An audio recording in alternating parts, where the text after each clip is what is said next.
আসসালামু আলাইকুম। আমি বাংলাদেশি ইউটিউব ব্লগার লাকি। তোমরা সবাই কেমন আছো? আল্লাহর অশেষ রহমতে আমি ভালোই আছি, আর আশা করি তোমরা সবাই ভালো আছো।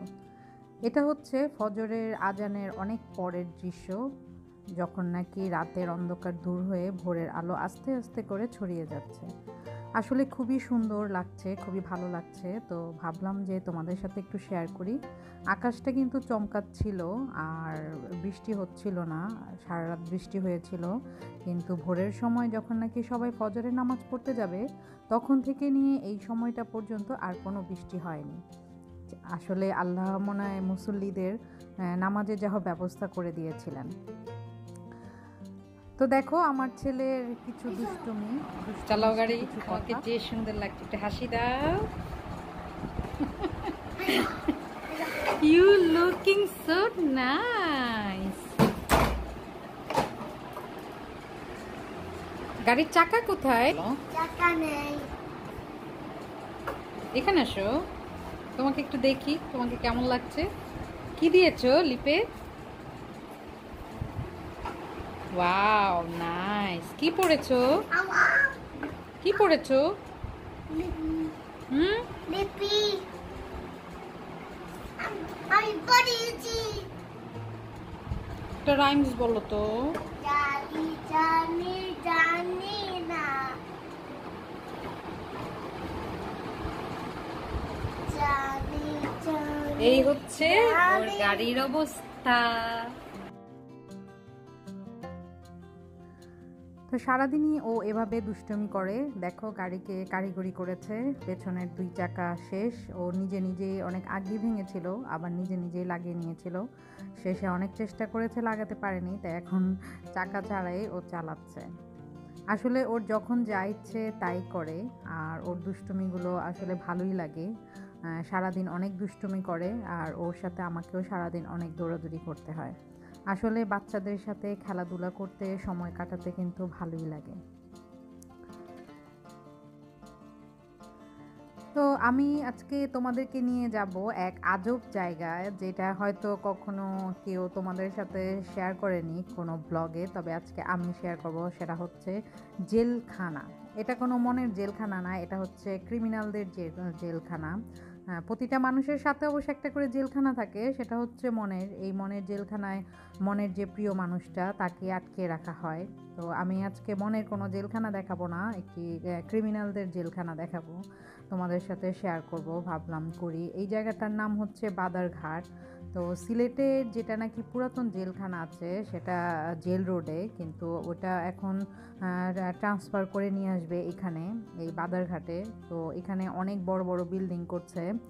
তো আসলে দেখে বোঝা যায় না যে এটা হবে জেলখানা, কারণ এত সুন্দর সুন্দর করে বিল্ডিং করেছে, মনে হচ্ছে কোনো বড় টফিসাররা থাকবে এমন। তো ওদের নিয়ে যাচ্ছি, আমার ছেলে মেয়েদেরকে নিয়ে। দেখো ওরা কি দুষ্টমি, সারাক্ষণ ভাই বোন লেগেই থাকে। যখন নাকি ওদের মিল থাকে তখন অনেক মিল, আর যখন নাকি লাগে তখন অনেক লাগা লাগে। আসলে সমবয়সী থাকলে বা পিঠাপিঠি যেটাকে বলে, ভাই বোন একা একা থাকলে এমন লাগেই। আমার ছোটোবেলাও আমার ভাইয়ের সাথে অনেক মারামারি লাগতো, তবে আমার ভাগ্যটা খুবই ভালো। ওর সাথে আমার ফাইট হলেও সব সময় আব্বুর কাছে ওই বকা খেত, কারণ আব্বু আমাকে সহজে বকা দিত না, চোখ দেখাতো। আর যেদিন চোখ দেখাতো সেদিন সারাদিন কান্না করতে করতে আমার দিন পার হয়ে যেত। এই জন্য আব্বু সহজে আমাকে কখনোই বকা দিতেন না।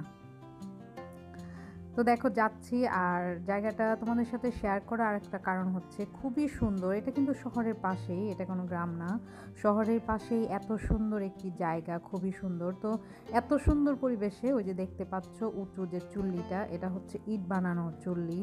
তো এত সুন্দর পরিবেশটাকে একদম মানে নষ্ট করে দিয়েছে এই চুল্লিটা। এগুলো চুল্লি দিয়ে কিন্তু অনেক বায়ু দূষণ হয়, অনেক দূষিত বাতাস বের হয়, যেটা কিন্তু আশেপাশের জন্য অনেক ক্ষতিকর। আর সিলেটের এমন অনেক জায়গা আছে যেখানে নাকি দেখা যাচ্ছে একদিকে ধান ক্ষেত, আর একদিকে সবজি ক্ষেত, আর একদিকে এই ইটের খোলাগুলো যেখানে নাকি ইট বানায়। আমি এটাই খুব বুঝে পাই না যে যেখানে নাকি ধান বোনা হয়, যেখানে কৃষকরা কাজ করে, সেখানে এই ইটের ভাটার পারমিশনগুলো কারা দেয়। তো যাই হোক, আসলে এগুলো বিশাল বিশাল ব্যাপার, আমার ছোট মাথায় ঢুকবেও না। আর আমার ছোট মাথায় এগুলা নিয়ে আসলে ভাবাটাও ঠিক না। তো ওই যে দূরে দেখতে পাচ্ছ, এটা আমি যাওয়ার সময় একটু কাছ থেকে দেখাবো। এই যে বিল্ডিংগুলো দেখতে পাচ্ছ, এগুলো সব হচ্ছে এই নতুন যে জেলটা হচ্ছে সিলেটে ক্রিমিনালদের জন্য, ওইটার কিছু অংশ আমি দেখালাম দূর থেকে। তো দেখো রাস্তাটা কি সুন্দর, দুই দিকে সবুজ, আর এখানে একদম মনে হচ্ছে গ্রাম্য পরিবেশ, বোঝাই যায় না যে শহরের কাছে এত সুন্দর একটি পরিবেশ। আর ওই নিচের পানি আছে, কিছু ধান হলো ইয়েলো কালার, কিছুটা গ্রিন কালার, আর একদিকে সবুজ গাছ গাছ গাছ, আর নিচু জায়গাগুলোতে পানি, মানে খুবই সুন্দর। আমার তো খুবই ভালো লেগেছে, আমি এর আগে যাইনি, এই ফার্স্ট আমার যাওয়া হলো, এর জন্য ভাবলাম যে তোমাদের সাথে শেয়ার করি। আর আমার তো মানে ঘুরে বেড়াতে ভালোই লাগে, আমি যখনই সময় পাই আমার ছেলে মেয়েদের নিয়ে অনেক ঘুরে বেড়াই। এতে করে কিন্তু বাচ্চারাও খুশি থাকে আর মনটাও সবসময় হালকা থাকে, ফ্রেশ থাকে। আর সকালবেলা উঠে তো ঘুম থেকে উঠে, বিশেষ করে ভোরের দিকে উঠে আমরা যদি বড় বড় শ্বাস নিই তাহলে কিন্তু আমাদের শ্বাস প্রশ্বাসের জন্য খুবই ভালো। আর সবুজের দিকে যদি আমরা কিছুক্ষণ তাকিয়ে থাকি তাহলে সেটা কিন্তু আমাদের চোখের জন্য অনেক ভালো। তো আমরা চেষ্টা করব যেন কারণ ভোরের বাতাসটা কিন্তু একদম বিশুদ্ধ নির্মল বাতাস থাকে, সেই বাতাসটা আমাদের শ্বাস প্রশ্বাসের সাথে নেয়ার চেষ্টা করব। ভুলেও আবার আমরা দুপুরে বা ট্রাফিক কোনো জ্যামে বড় বড় শ্বাস প্রশ্বাস নিব না, তাহলে অক্সিজেনের জায়গায় আমরা কার্বন ডাই অক্সাইডই নিয়ে নিব। দুষ্টমি করলাম। তো যাই হোক, দেখো যাচ্ছি দুই ধারে কেমন কত সুন্দর, রাস্তাটা প্লেন পরিষ্কার একদম সুন্দর, মানে আমার কাছে খুবই ভালো লেগেছে। চারিদিকে সবুজ, মাঝখান দিয়ে রাস্তা, মনে হচ্ছে যে কোনো ছবির জায়গা এটা। আসলে আমি সময় পেলেই ছুটে যাই আর তোমাদের সাথে সব শেয়ার করি, জানি না তোমাদের কাছে কেমন লাগে, তবে আমার কাছে তো খুবই ভালো লাগে। আর আমার কাছে ভালো লাগে বলেই আমি তোমাদের সাথে শেয়ার করি, কারণ অনেকেই তোমরা কিন্তু এটা পছন্দ করো। তো এই দেখো দুই ধারে গাছ, আর যেখানে দেখলে বাচ্চারা কিন্তু মাঠে খেলাধুলা করছে, এগুলার দৃশ্য আসলে দেখলে খুব ভালোই লাগে, গ্রামের পরিবেশ। আর আমি তো শহরে বড় হয়েছি, ছোটবেলা থেকে বড় হওয়া, আমার সব কিছু শহরেই বেড়ে ওঠা। তো গ্রামের এগুলা দেখলে আসলে আমি অস্থির হয়ে যাই, আমার খুবই ভালো লাগে। তো এই জায়গাটা এত সুন্দর এত সুন্দর যে আমি এখানে আর মানে গাড়িতে বসে থাকতে পারিনি, নেমে গিয়েছি। তো নেমে কিছুক্ষণ হাঁটাহাঁটি করেছি। দেখো কি সুন্দর, কি অপূর্ব চমৎকার একটা জায়গা, আর এত সুন্দর, মানে আমাদের বাংলাদেশটা যে আসলে কত সুন্দর এটা খালি চোখে না দেখলে বোঝা যাবে না। আর আমার বাচ্চারাও খুব খুশি, ওরা তো একদম দৌড়াদৌড়ি করছে, খুব খুশি ওরা দেখে। আর এত সুন্দর পরিবেশ যে আমিও আসলে না নেমে থাকতে পারিনি। আমি নর্মালি তো সহজে গাড়ি থেকে নামি না, একটু ঘুরে টুরে সবসময় বাসায় চলে আসি, কিন্তু এখানে এই যে এটাকে বলা হয় খ্যার, তো এখানে একটু ভাবলাম যে হাঁটি। আমার খুবই ভালো লাগছিল এই সময়, মনে হচ্ছিল যে পৃথিবীর সবচেয়ে সুখী মানুষটা হচ্ছে আমি। আর এমন প্রকৃতিতে আসলে ঘুরলে মনটাও কিন্তু একদম ফ্রেশ হয়ে যায়, তো ভালোই লাগে আসলে। আর আমি কিন্তু সত্যিই খুব লাকি, খুব সুখী একজন মানুষ। এই পৃথিবীতে অনেকের অনেক ধরনের সমস্যা থাকে, অনেকের অনেক আনহ্যাপি হয়, মানে বড় বড় সমস্যা হয় বা আনলাকি হয়, কিন্তু আমি কিন্তু আমার নামটা আসলে আমার জন্য পুরোপুরি সার্থক। আর সত্যি আমি কিন্তু লাকি, সত্যি আমি লাকি।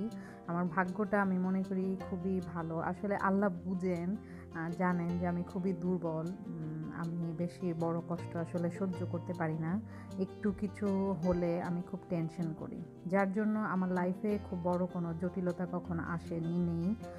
ছোট ছোট কষ্ট সেটা সবার জীবনেই থাকে, সেটা আমার লাইফেও আছে, তবে এইটা আসলে কাউন্ট করা যায় না, কারণ লাইফে আনন্দ কষ্ট সেটা থাকবেই। তো এগুলো ছোট ছোট কষ্টগুলো যদি আমি বাদ দিই তাহলে কিন্তু আমি খুবই সুখী একজন মানুষ, অনেক সুখী একজন মানুষ। তো এই যে দেখতে পাচ্ছ যে বিল্ডিংগুলো, এগুলাই হচ্ছে কিন্তু যে নতুন যে জেলখানাটা করা হচ্ছে সেটার বিল্ডিং। এগুলা যে করা হচ্ছে, মানে আমি তো দেখে অবাক যে এত সুন্দর করে করা হচ্ছে, তো ক্রিমিনালরা তো খুশি হয়ে যাবে। তো এই যে দেখতে পাচ্ছ এটা হচ্ছে নদী, আর সারা সিলেট ঘিরেই হচ্ছে সুরমা নদী।